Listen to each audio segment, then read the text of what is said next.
एक बार की बात है, जंगल में एक बूढ़ी अम्मा अकेली रहती थी।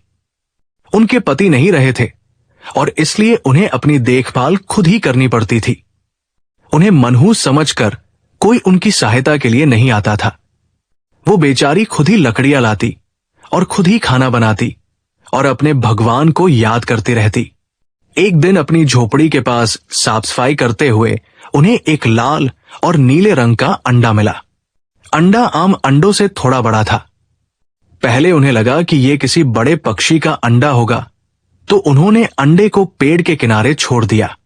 लेकिन 2-3 दिन के बाद भी अंडा वही पड़ा मिला। फिर उन्होंने उसे एक हंसनी के अंडों के साथ रख दिया। उस महिला को भी जानने की इच्छा थी कि अंडे से क्या निकलेगा।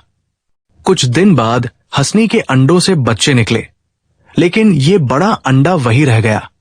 हंसनी बच्चों को खाना खिलाती और बचे हुए समय में उस अंडे को सेती रहती थी। फिर एक दिन बूढ़ी अम्मा हैरान हो गई, क्योंकि उस लाल नीले रंग के अंडे से एक छोटा सा बच्चा निकला।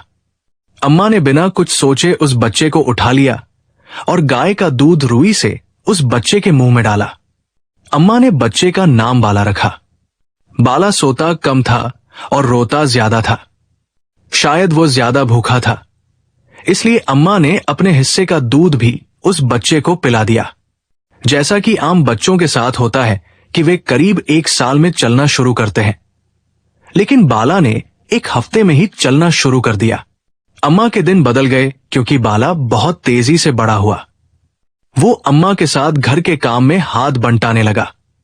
उनका अकेलापन भी दूर हो गया। अब घर में प्रसन्नता दौड़ रही थी, लेकिन बाला प्रसन्नता से भी तेज दौड़ रहा था। लेकिन बच्चे के बड़े होने की रफ्तार से खुद अम्मा को डर लगता था। 5 साल का होते होते बाला इतना बड़ा हो गया जितना खली भी नहीं था। वो इतना ताकतवर हो गया जितना दारा सिन्हा भी नहीं थे। बाला दर्जन भर रोटियां एक बार में खा जाता था। एक पतीला दाल एक बार में पी जाता था। दूध तो ऐसे गटकता था जैसे पानी हो। अम्मा जितना कर सकती थी करती थी, लेकिन उनके बदन में इतनी जान नहीं थी कि वो बाला का पेट भर पाए। ऊपर से जंगल में उसके लिए भोजन खोजना मुश्किल था। बेचारी अम्मा अपनी तरफ से जितना जतन कर सकती थी किया, लेकिन फिर वो बाला की भूख के आगे हार गई। अम्मा ने बाला का नाम खाऊं रख दिया। अम्मा ने जब हार मान ली तो वो पास के गांव में मुखिया के पास पहुंची और खाऊं के लिए भोजन देने की गुहार लगाई। कुछ हफ्तों में गांव वालों ने भी हार